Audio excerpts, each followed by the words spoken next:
Les Allemands ont fait un choix, ils ont mis en place des grands vaccinodromes. On avait essayé en 2011 en France, ça n'avait pas marché. Et nous avons fait en France un autre choix que je revendique, qui est de nous appuyer sur les médecins, sur les professionnels de santé, et de vacciner les personnes âgées en EHPAD, et non pas de les faire se déplacer, par exemple. Marseille va transformer, à partir d'aujourd'hui, le stade Vélodrome en grand vaccinodrome. Cela fait un peu plus d'une semaine que ce vaccinodrome est implanté au beau milieu du Vélodrome. Il n'y a jamais eu de religion anti-vaccinodrome.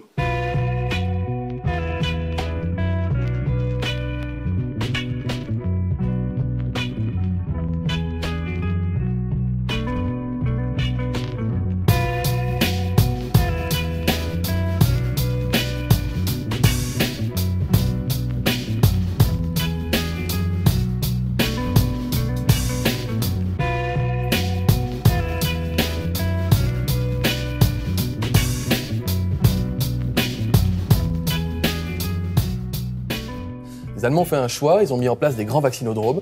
On avait essayé en 2011 en France, ça n'avait pas marché. Et nous avons fait en France un autre choix que je revendique. J'ai déjà demandé aux élus d'identifier des structures dans lesquelles nous pourrions travailler avec eux pour y rassembler des médecins, des infirmières. Je ne suis pas du tout certain que ça doive prendre, c'est mon opinion, la forme de grands stades dans lesquels viendraient faire la queue des milliers de personnes en plein hiver. Après le stade Vélodrome, on attend le vaccinodrome du Stade de France au mois d'avril. Alors pourquoi avoir tant attendu? Les centres de vaccination géants ont longtemps été honnis par votre gouvernement. Pouvez-vous au moins nous expliquer les raisons de votre revirement ?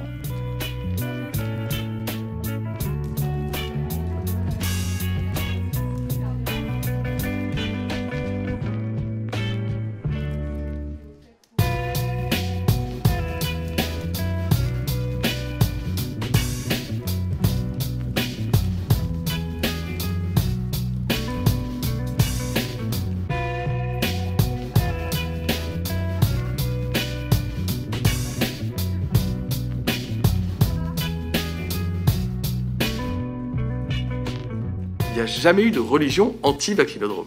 Le principe que j'ai soutenu et que je revendique, et que nous avons effectivement débattu plusieurs reprises au Parlement, c'était celui de ne pas sacrifier la proximité sur l'autel de l'efficacité. Nous sommes bientôt à 1500 centres sur tout le territoire national, permettant aux personnes de faire un minimum de trajets pour pouvoir être vaccinées. Et parce que les livraisons vont augmenter massivement à partir de dans 10 jours, eh bien, nous allons en plus de cela déployer des grands centres de vaccination capables de vacciner plusieurs milliers de personnes par jour. Vous les appelez vaccinodromes ou méga-centres, quel que soit le nom. Il y a au moins 35 centres qui vont être déployés à la fois par l'armée et les pompiers sur le territoire national. Et nous en déployons avec l'État, l'assurance maladie, un certain nombre d'autres aussi pour pouvoir être capable justement d'utiliser tous les vaccins qui nous sont livrés à partir du mois d'avril pour vacciner massivement les Français. Merci beaucoup.